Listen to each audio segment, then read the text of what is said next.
Morning everyone. So with gas prices being what they are and with my income being what it is, I've been driving the Insight a lot more, but I've become pretty annoyed with the fact that it just has a radio that has terrestrial radio stations, which are nothing but ads, and precious little else, and only one speaker works. So I finally have decided to do something about it. And I've been able to do all this thanks to you guys buying stuff using the affiliate links down in the description. And if you're interested in any of the stuff that I use in this video, there will be an Amazon affiliate link for it as well. But what we're doing today is putting new speakers and the best head unit ever made in my Honda Insight.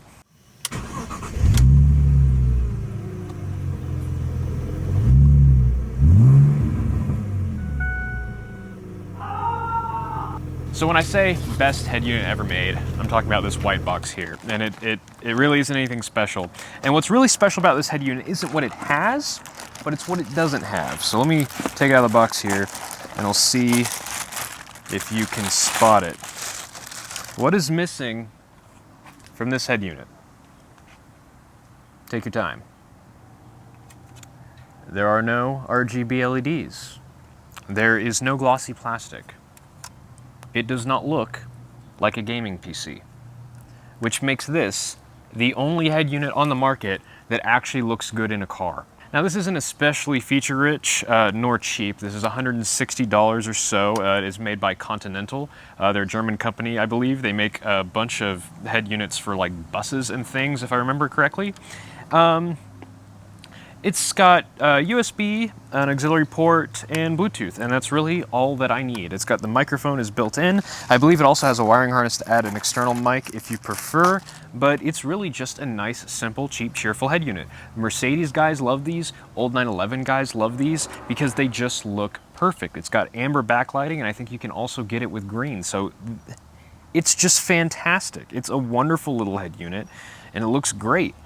And since it's not some, I mean, I'm sure there's some stuff by like Boss or Dual that is kind of toned down looking, and I've seen some stuff like that. They've got some neat dual knob units, but then you're buying a Boss or a Dual head unit, it's going to sound terrible for 2 months before it breaks. So this thing is absolutely phenomenal. If you want one, please use the affiliate link so I can buy more stuff like this. It's difficult to justify otherwise. But before we get to installing, let's look at what else we got here. We've got, this is the main wiring harness, you know, you've got, what I do like is that they split it up in two. So you've got your power harness and your speaker harness itself, and those are separate. One thing I don't think you get with this is RCA outputs. Yeah, there's nothing on there. So you would have to use a line converter if you were going to do like a fully amped system. But the built-in DAC and amp isn't terrible, so that doesn't hurt my feelings too much. What do we have here? This has key A and ground. This is SWRC, so this is for steering wheel controls, and this is for an external mic. So yeah, you can have all that stuff if you like. What is this one though? Let's check the manual. Something I don't do very often. Oops, I dropped the bezel. I didn't realize this supported steering wheel controls. That's actually pretty neat. I guess I'll have to Google to figure out what in the heck key A and ground is. Baffling, whatever. So to get the tedious thing out of the way first, we're gonna make the wiring harness, power, speakers, and then I got this Metra 701721 that will supposedly work with my Insight and a lot of other Hondas from this period. I'm sure you've all seen this song and dance before, so I'm not gonna show it. It's all put the wires together. I'm going to use DuPont crimps and heat shrink, and it'll leave us with a really nice connector. I'm cutting my head off on the top of the screen. Hello. Well, it's only been a few minutes of work, and here is my wiring harness. As you can see, these DuPont connectors result in a very, very small, compact crimp. I was going to tape this all together into one nice bundle, but honestly, this is nice enough that I'm just gonna leave it as is, so it's easier to tap into the wires later if need be, because who knows what I might need access to. So now it's time to look at our speakers. Scar. These are Scar Audio TX65s. It's 4 ohm coaxial, 6.5 inch. Pretty basic. Should work. Are they 6.5 speakers in that car? Or are they 5.5? Guess we'll find out. Oh, let's get these bad boys open and see what we're dealing with. Yes, that is the right tool for the job. I've been very curious about Scar's non-subwoofer offerings. I like how they package all their boxes in a cardboard box slightly bigger than the original actual box. There we go. Yeah, that looks like roughly the right size. That grill is not pretty, but wow, the speaker itself is pretty nice looking actually. The problem that I have with the speakers that are in there is that this coaxial tweeter protrudes way too far. But wow, look at the size of that magnet.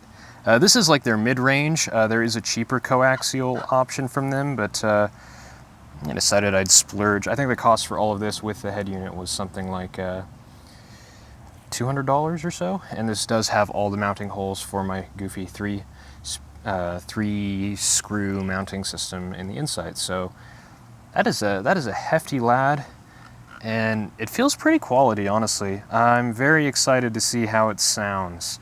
I like their subs; they're pretty good value for money, but regular speakers, dunno. So let's go through all this stuff into the car.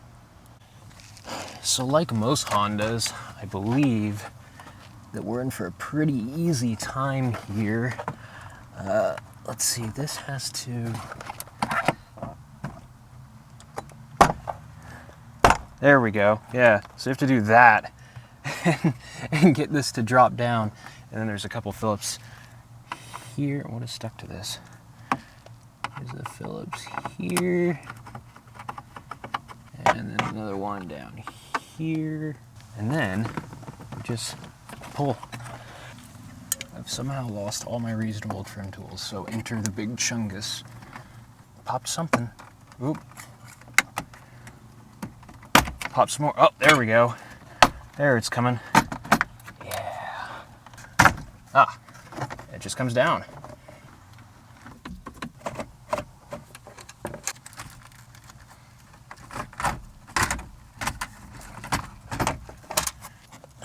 Come loose.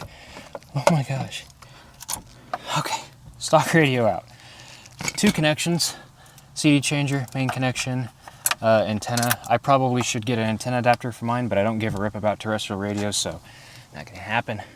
So now what we've got to do is grab these brackets off of here, and we're gonna transfer those over to our new hotness, which comes with this quick remove bracket slider thing. I don't know what kind of car that's for, but it's not this one.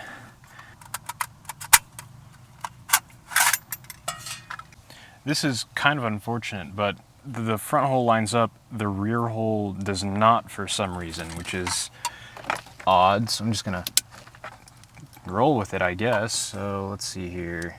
So we'll just tuck all our wires back and hang that there. And now the screws happen, and like, does this also go on now? Ooh, that's a nice click. So this just clips in.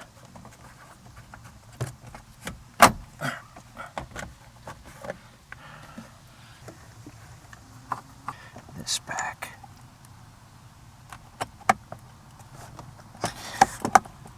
Ah, wow, do I hate that. The best part. Well, these old Kenwoods have done me well this far, but for free they weren't bad, but you know what? Just need something a little better at this point. Quick question I'd like to answer is, did I buy the right size? I did not. It's a few days later. As it turns out, all 6.5-inch speakers are not created equal. Those Scars, indeed, did not fit in this car, even though they're 6.5 inches. Apparently, Scar measures 6.5 inches across the cone, and these are 6.5 inches across the mounting circle. So you've got to find yourself a speaker that is 6.5 inches across the mounting circle. And to that end, as recommended by the Honda Insight groups, I got these Polks. These are DB652s, 6.5 inch coaxials. These were like half the price of the scars. So I did make the scars fit. I drilled some holes, stuck some screws in here. They didn't really seat flush, but they were in there. It didn't sound very good. I don't know if that's down the speakers or the crap mounting, but I've got these Polks. These seem to be a really good value. Look at how many components there are to that crossover network, and they come with wiring pigtails. I put a couple of bullet connectors on there to hook it into my wiring here. So that's nice. The Scar didn't come with any of that sort of stuff. Other than that, it's just a really well-made speaker. They came with grills, and they came with some neat little adhesive Polk logos, so you can do like a OEM style installation. So I'm just gonna slap these in here and call it good. Also, I remounted the head unit. It is a little more flush now. Here's a picture on screen of how I did it. I managed to use all of the screws this time. So that's looking pretty good. We'll go through some more features with the head unit here once I get these speakers in. Oh no, there's something on my lens. Something else that I did just now actually was the hinges here. So this door clearly not for this car, and it would rub right here when it opens. So I undid the bolts for the hinges and stuck a washer behind all of them. And then I did some adjusting, as you can see here, using this big old 4-point socket and a mallet. And so now my door opens and shuts really nice, doesn't rub on anything. Might actually have a little bit less wind noise now.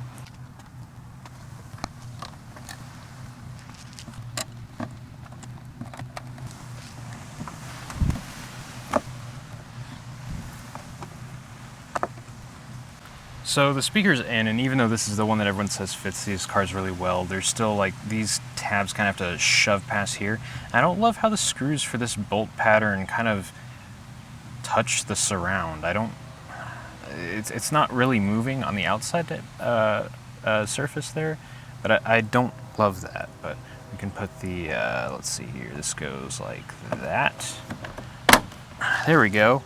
And then we've got our factory grille badges. And it seems like a lot of cars kind of have them on this upper corner here, so I think I'm going to do that. Polk. You know it's real. It's got a badge. So let's talk a bit about this whole setup. First off, for whatever reason, this does not come automatically when the car does. I do think there is a problem with my constant 12 volt because the time is wrong every time I start this up. Don't know what's up with that. The speakers themselves, it is nice that I can use the factory grills now. As far as sound, they're pretty good, for the price especially. And these are marine speakers, so they can deal with getting wet, which I notice it kind of leaks inside this door panel. I can't imagine why. This door has seen some better days. So I've got this started off. It's all paired to my car and stuff. The interface on this thing is kind of a mess. You don't get a whole lot of options, but I finally figured out how to actually set. You know, you hit select and you just get some preset equalization settings. But if you hit the arrow buttons, you can actually set bass, treble, balance, fader. Mine's faded all the way to the front because I have no rear speakers. Loudness, which doesn't seem to do anything, and then back to the preset equalizer. It's all pretty good. You got a microphone, you got call buttons. I made a call on it fairly recently. It sounds pretty mid. I haven't used the aux or the USB yet. I pretty much just use this with Bluetooth. As far as the sound for this whole setup, max I typically listen at is 30, which, I mean, that varies heavily with your system, with how loud that is. That's typically adequate with the windows down, going down the highway. It sounds all right. There's not a lot of bass. They are door speakers, so there's not going to be a lot of bass, but they're not super shouty. The Scars were incredibly shouty, and my, oddly enough, the worn out speakers in my BMW are the same way. Some songs will have like some not chimes, but like dung dung dung dung sort of thing, and if they were to play a scale, one note would be exceedingly loud. For some reason, there would be a resonance. These don't do that, so that's pretty nice. I think if we get a little subwoofer going back there, this will be a pretty well-rounded system. I can go ahead and see if I can play some copyright-free music here. Ah, here we go. I have a license for this song. Yeah, I mean, it's not overly sparkly. As you saw, I don't have bass or treble. I mean, I've messed around with them a little bit, but it always ended up being a compromise doing anything but having them on 0.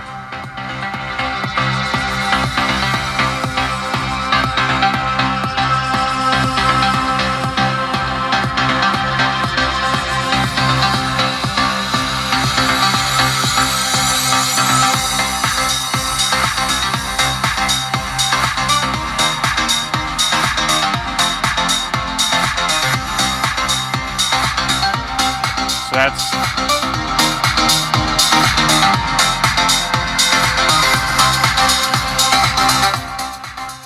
When you start to turn it up like that, there does start to be some distortion. I wish I could set crossovers here. I would probably cut out some of the bass from these speakers because, again, with a bassy song like that, you start to turn it up, they'll distort a little bit. Not sure what I can do about that. Add a DSP, I suppose, or, you know, use a head unit with some more features, but this Continental just looks so perfect. I absolutely love this thing, especially for the price. But overall, they're reasonably clear at reasonable volume levels, and I don't really have a lot of complaints for $60, $70. So link down in the description for these Polks. I'm pretty impressed. I would throw these in pretty much anything. Looks like they'll fit pretty much anything, and hopefully I can find something that sounds that good for my BMW, which does have subwoofers and a crossover network and whatnot. So who knows? But that does it for now. Thank you for watching. I'm going to go and it's been raining and the car is full of water, so I'm gonna need to get all that out of here. Wish me luck. Maybe we'll fix that in a future video. I'm being kind of lazy because it's a huge pain now. Thanks for watching.